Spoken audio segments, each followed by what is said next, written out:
Ya, selamat pagi teman-teman. Assalamualaikum warahmatullahi wabarakatuh. Salam sejahtera, Om Swastiastu, Namo Buddhaya, salam kebajikan, Rahayu untuk Indonesia tercinta, Wei Dong Tian. Ya, teman-teman semua, sekarang kan lagi marak apa yang namanya gerakan, gerakan boleh dibilang sih gerakan bawah tanah bisa, gerakan dunia maya bisa, tapi ya gerakan yang berusaha yang agenda utamanya adalah menyadarkan masyarakat Indonesia itu untuk kembali ke ajaran leluhur Nusantara gitu kan. Nah, beberapa waktu lalu kan saya pernah bahas tentang ya masyarakat Indonesia yang emang dari dulu terbiasa hidup berdampingan dengan entitas goib, ya kan. Pada waktu itu saya membantah syubhat yang mengatakan bahwa pelet dan santet itu nggak ada atau nggak kebukti. Yang dimana pada waktu itu saya menyatakan pelet dan santet itu memang ada, ya kan. Orang yang diguna-guna, ya kan, sampai ya mohon maaf ya, orang yang diguna-guna, dijampi-jampi sampai jadi gila. Bahkan mohon maaf ya, ada temuan dari beberapa teman saya, upaya pemurtadan itu dilakukan dengan menggunakan black magic, dengan menggunakan pelet, bahkan disantet gitu ya, sampai orang itu jadi murtad. Ada juga ternyata seperti itu, dan ternyata itu terjadi di Salatiga, Jawa Tengah gitu. Itu kan bagi saya sangat mengagetkan gitu ya. Nah, yang mau saya bahas pada pagi hari ini, di hari pertama bulan Juli 2024, hari ini hari Senin 1 Juli 2024, kayaknya ini akan kebelah jadi dua bagian ya.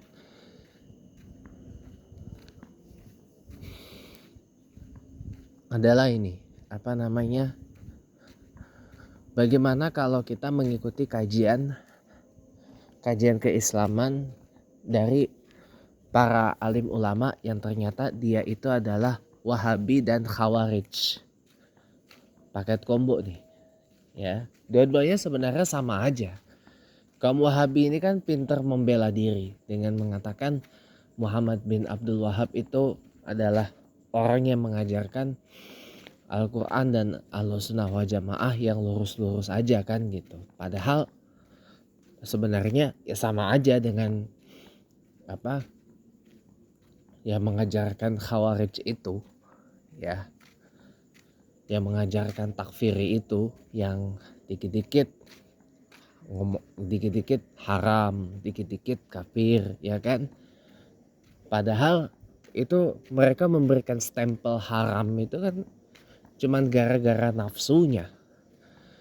Saya nggak yakin mereka itu punya ilmu ketatabahasaan Arab yang cukup gitu loh.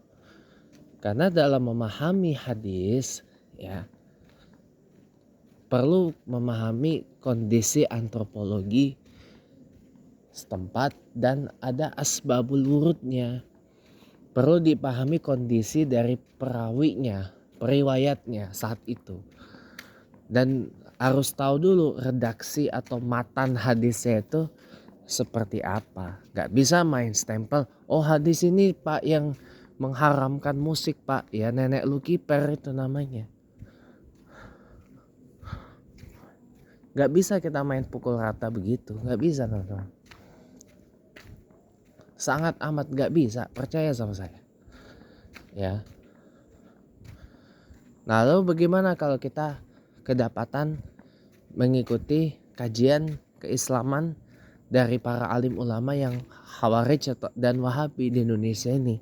Tinggalkan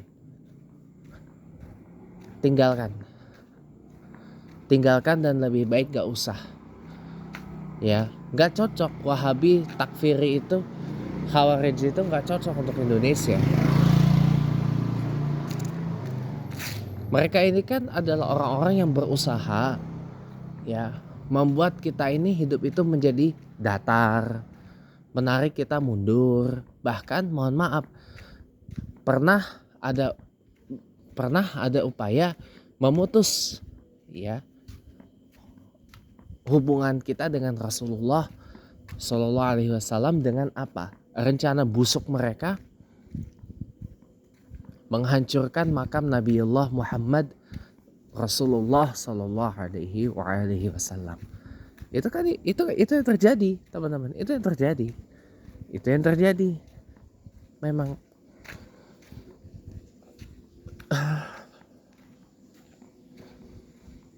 itu yang terjadi, teman-teman.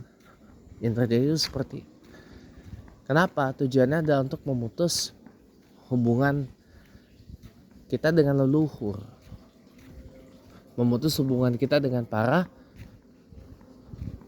salafus saleh, gitu. Jadi ya, kalau udah kayak begitu tinggalkan, abaikan. Saya tadinya hampir daftar mau mengikuti kajian dari salah satu Ustadz Wahabi, Abu Takeru, atau Ustadz Rizal Fadli dari Bandung. Wahabi dia ternyata, takfiri dia ternyata. Ya udah, saya tinggalin, saya jadi. Makanya saudara sekalian, sanad keilmuan ketika kita hendak belajar agama Islam dengan guru-guru yang memahami, guru-guru yang memiliki ilmu keislaman itu penting.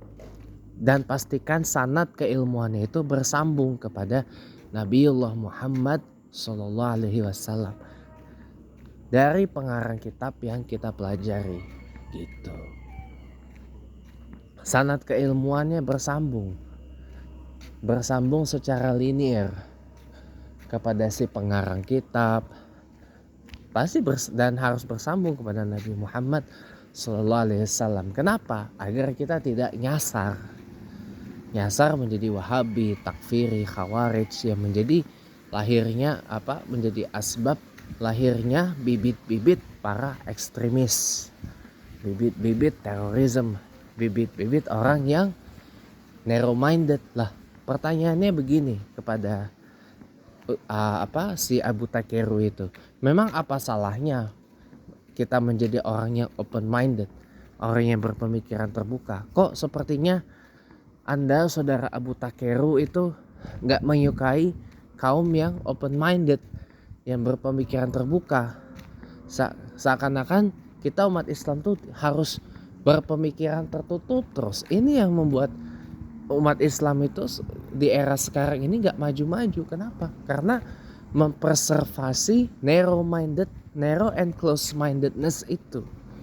Jadi mempreservasi pemikiran yang sempit, non tertutup itu. Jadi kalau udah kedapatan nemu ustadz alim ulama yang Wahabi kayak gitu, tinggalin, gak penting. Cari yang sanad keilmuannya jelas, yang benar-benar mengikut Ahlus Sunnah wal Jamaah, tapi yang disesuaikan dengan kondisi antropologi psikososial dari masyarakat Indonesia. Part 2 akan ada nanti setelah saya tunaikan salat subuh. Ya, sementara itu dulu untuk part pertama. Wassalamualaikum warahmatullahi wabarakatuh.